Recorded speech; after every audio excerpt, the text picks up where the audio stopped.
much is a human life really worth? And who gets to decide the price? Courts give compensation, governments give figures, but can grief be calculated? No. The world moves on in a minute, but for one family, time stops forever. Come on guys, join the video, and if you are visiting the channel for the first time, watch the content, check out the analysis, see the truth, and if things make sense to you, you can subscribe, drop a like too, and don't forget to press the bell icon as well. Let's move forward toward the case. Today's case is one of Japan's most terrifying, disturbing, and so brutal that if you are soft-hearted, honestly, you can skip it. Because what I'm about to tell you, you won't believe even your ears that something like this could happen in this world. On January 23, 1989, detectives in Misato, Saitama brought Hiroshi Miyano and Joe Agora in for questioning regarding a separate sexual assault. The police were actually fishing for information about an unsolved double homicide involving a pregnant woman and her child. Though they did not specify the case to the suspects, the ambiguity of interrogation triggered a catastrophic confession. Hiroshi Miyano, believing the police were referencing a different crime entirely, the murder of a teenage girl. Assuming his accomplice had already broken their silence, Miyano confessed to killing Junko Furuta. He provided exact details about her disposal, revealing that her body was covered in a 55-gallon drum filled with wet concrete. The investigators were stunned. They had not been looking for a body. In their records, Junko Furuta was a runaway who had phoned home weeks ago to confirm she was safe with a friend. Acting on Miyano's sudden and shocking admission, police located the concrete drum in a vacant lot used by a concrete disposal company in Koto, Tokyo. Retrieving the heavy cylinder, forensic teams cracked the casing to find the remains of a young girl. The body was severely unrecognizable, bearing the horrific marks of prolonged torture and mutilation. Identification was only possible through fingerprint analysis. The discovery shifted the narrative from standard missing person case to one of most heinous criminal episodes in Japanese history. The timeline of the horror began 2 months earlier. On November 25, 1988, Junko Furuta was a 17-year-old student at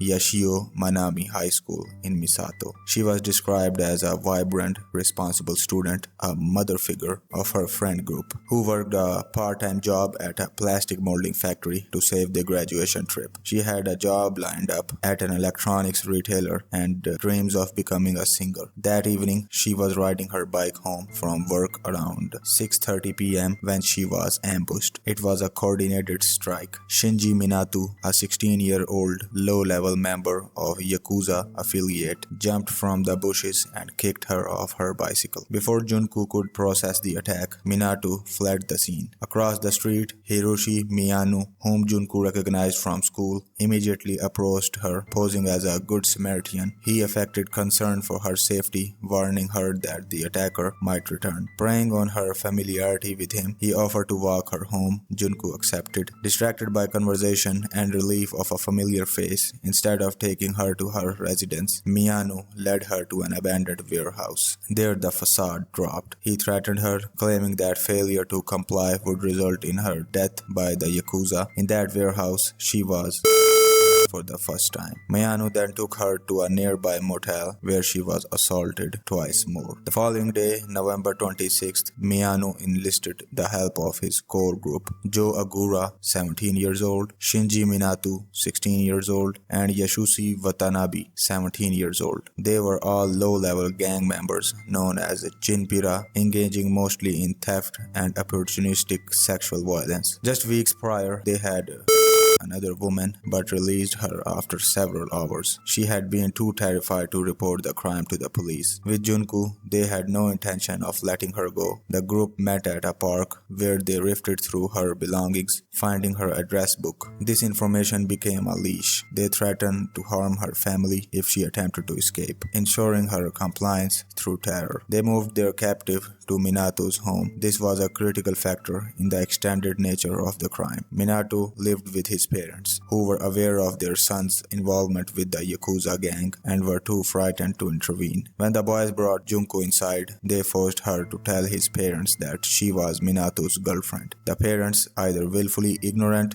or paralyzed by fear of their son's affiliations, asked no further questions. Junko was led up to Minato's bedroom, where she would remain imprisoned for the next 44 days. Back at the Furuta's residence, the panic was setting in. Junko's parents reported her missing on November 27. As the police organized searches and the community distributed flyers, the boys grew anxious. To neutralize the threat of the discovery, they forced Junko to call her parents. Under the watchful eyes of her captors, she told her parents that she had run away and was currently staying with a friend, begging them to call off the search. The plea worked. The police ceased the active search and the public pressure evaporated. Junko was cut off from the outside world, forced to accept that this existence was her new reality. The captivity that followed was relentless escalation of physical and psychological torture. The boys Junko repeatedly estimates suggest over 400 times. They starved her, beat her daily, and deprived her of clothing. The torture was not merely about violence, but about total degradation. They forced her to sleep on the balcony in freezing temperature, tied her wrists to the ceiling to use her as a punching bag, and inserted foreign objects into her body, including scissors, bottles, and light bulbs. They burned her skin with cigarettes and light fluid, destroyed her eardrums with fireworks, and tore off her left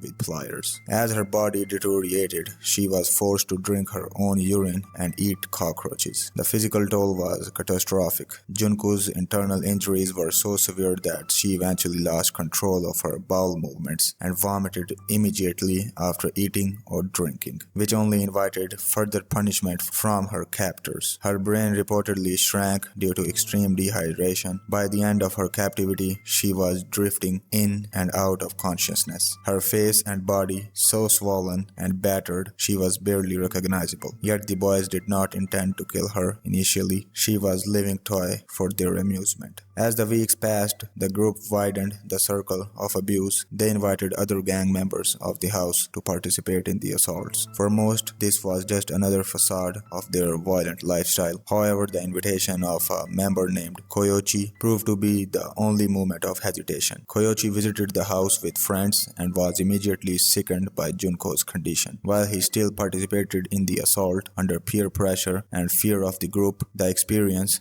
traumatized him. Unlike others, he possessed a moral compass that registered the atrocity. After leaving the house, Koyochi confided in his brother, who then told their parents. Koyochi's parents called the police to report the girl held captive in Minato's home. This tip should have saved Junko's life. Police officers visited Minato's home in early December. When they arrived, Minato's parents answered the door. In a display of chilling complicity, they lied to the authorities, claiming there was no girl inside and inviting the officers to search the property to prove it. The police, accepting the invitation and the parents' word as a sign of transparency, left without entering the bedroom. They walked away from the only chance to rescue Junko while she was still alive. Later in December, Junko managed to access a phone while the boys were distracted. She dialed the police, but before she could speak, one of the boys caught her and ripped the receiver from her hand. The punishment for this attempt to escape was brutal.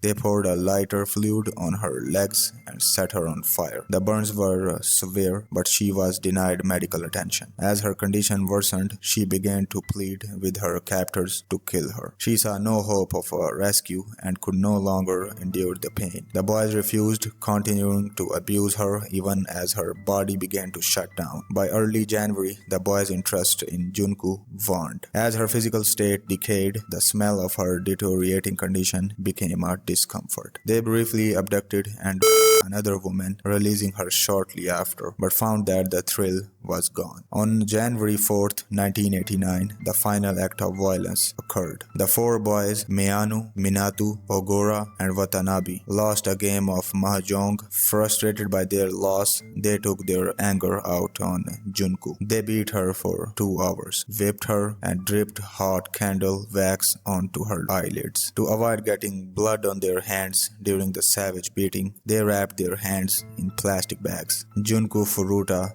died from the shock and trauma of this final assault. When the beating finally stopped, Junko didn't wake up. The boys, accustomed of her falling in and out of consciousness, assumed she had merely fainted again. It was not until the next morning that Shinji Minato's brother checked on the prisoner and discovered her body. The realization that they had crossed the line from torture to murder did not elicit remorse, only panic. Faced with the reality of a corpse in their midst, the five boys invented a plan to hide the evidence. They wrapped the remains in several blankets and stuffed them into a 55-gallon drum. Filling the container with wet concrete, they sealed the drum and transported it to a reclaimed land development site in Koto, Tokyo. They disposed of the drum in a concrete truck compactor, effectively turning Junko into a permanent fixture of the urban landscape. For weeks, the body lay enclosed in concrete while the boys continued their lives. The investigation into Junko's disappearance had gone cold following the phone call to her parents, and without a body, the police had no reason to suspect a foul play. The arrest of Hiroshi Miyano and Joe Agora on January 23, 1989 was not the result of a dedicated investigation into Junko's disappearance. It was a collateral consequence of a separate, less fortunate crime committed by the gang just weeks before Junko's murder. As Junko's physical condition deteriorated in early January, the boys grew bored with her inability to react to their abuse. Her body was emitting a distinct odor of decay, and the thrill of the torture had subsided. In a search of a new entertainment, the group went hunting and abducted a 19-year-old woman. They brought this new victim to Shinji Minato's house, the same house where Junko was suffering in the bedroom. They raped the woman, but unlike Junko, they did not intend to keep her. After the assault, they released her. This decision was their undoing. The 19-year-old did not share the paralyzing fear of Yakuza that kept previous victims silent. She went directly to the police and filed a detailed report. When officers arrested Miyano and Agora, it was for this specific assault. The interrogation room dynamic revealed the investigative confusion that ultimately solved the case. While holding Miyano and Agora for the January abduction, detectives simultaneously probed them for information regarding a separate, high-profile, unsolved case: the murder of a pregnant woman and her child. The murderers of that family were still at large, and the police suspected a connection to local youth gangs. The questioning was vague. The detectives asked about a murder without specifying which one. Miyano, operating under a state of high paranoia and believing the police had already uncovered the concrete drum in Koto, mistakenly thought they were interrogating him about Junko. Panicked that his accomplices were cutting deals, Miyano confessed to Junko's murder to mitigate his perceived exposure. He provided the location of the drum and the details of the confinement. The detectives were blindsided. They had been pursuing a lead on a double homicide only to be handed a confession to a crime they did not know had occurred. This accidental revelation was the only reason Junko's body was recovered. Had Miyano not misjudged the detectives' questions, the concrete drum might never have been found, and Junko would have remained listed as a runaway forever. The trial began in July 1990 because the criminals were minors at the time of the crime, ranging from 16 to 18 years old. Their identities were initially protected by Japanese law, a standard meant to neutralize juvenile offenders. However, the sheer brutality of the case sparked public outrage that shattered their privacy. A Japanese magazine eventually acquired and published the boys' real names and photographs, arguing that committing crimes of such magnitude forfeited the right to anonymity. The public demanded the death penalty, but the prosecution had charged the group not with murder, but with committing bodily injury resulting in death. What a disgrace. This legal distinction was the difference between execution and a short prison term. The argument was that while they had tortured her daily for over a month, they did not explicitly intend to kill her during the final beating. Therefore, under the law, it was not a murder. The courtroom proceedings were grueling for Junko's family, as the graphic details of 44 days of captivity were read aloud. Junko's mother suffered a mental breakdown, collapsing under the weight of the recounted carnages. The sentences handed down shocked the nation. Hiroshi Miyano, a ringleader who initiated the kidnapping and dominated the group, received an initial sentence of 17 years. In a display of supreme arrogance, he appealed the sentence, arguing it was too harsh. The appellate court, unimpressed by his lack of remorse, actually increased his sentence to 20 years. Shinji Minato, the homeowner who had hosted the torture chamber and whose parents had actively lied to the police to keep the abuse hidden, was sentenced to 4 to 6 years. He too appealed only to have his sentence adjusted to 5 to 7 years. Joe Agura received 8 years and Yasushi Watanabe received 5 to 9 years. The courtroom atmosphere relieved a disturbing lack of accountability. Ogura reportedly bragged to fellow inmates about the crimes, expressing pride in making newspaper headlines and boasting about his history of violence. Miyano showed no emotion, treating the proceedings as an inconvenience to his life. The court ordered the families of the boys to pay compensation to the Furutas. Miyano's parents sold their home for $425,000 to keep their share, yet no amount of money could balance the scales of injustice. The community was outraged, organizing protests to demand severe sentences, but the Japanese court system did not budge. The protection of juvenile offenders took precedence over the severity of the crime. The short sentences meant that the boys would return to the society while still young men. The first to be released was Shinji Minato, also known as Nobuharu Minato, in 1999. He had served less than a decade. Yasushi Watanabe followed in 1998, reportedly living a quiet life under the radar. Hiroshi Miyano, now using the name Hiroshi Yokoyama, was released in 2009 after serving 18 years. He reapplied for parole in 2004 but was initially denied. However, by 2009, he was back on the streets at the age of 36. His return to freedom was marked by further legal trouble. In 2013, he was rearrested for fraud. Though he was later released due to insufficient evidence, he remains free today. Joe Agora, renamed to Joe Kamisuku, took a similar path. Released in 1999 at the age of 25, he was adopted by a supporter, a kind of a fan, a bizarre occurrence that highlights the cult-like following some criminals attract. He settled into a traditional life, getting a job and a girlfriend, but the facade of normality shattered in 2004. He attacked a man named Takatoshi Asano, suspecting him of being involved with his girlfriend. Ogura tracked Asano down, beat him, threw him into the back of his truck, and drove him to a bar owned by his mother. There he tortured Asano for 4 hours, threatening to kill him and allegedly boasting that he had killed before and gotten away with it. For this crime, he was sentenced to 7 years in prison and was released in 2011. Following the criminal trial, the Furuta family sought accountability beyond the perpetrators. They filed a civil lawsuit against Shinji Minato's parents, arguing that they were complicit in the murder. The evidence was damning. For 44 days, Junko Furuta was held captive in their home. The parents later admitted to hearing her screams and witnessing the boys coming and going with food and supplies, yet they never intervened. They actively assisted in the cover-up by lying to the police during the welfare check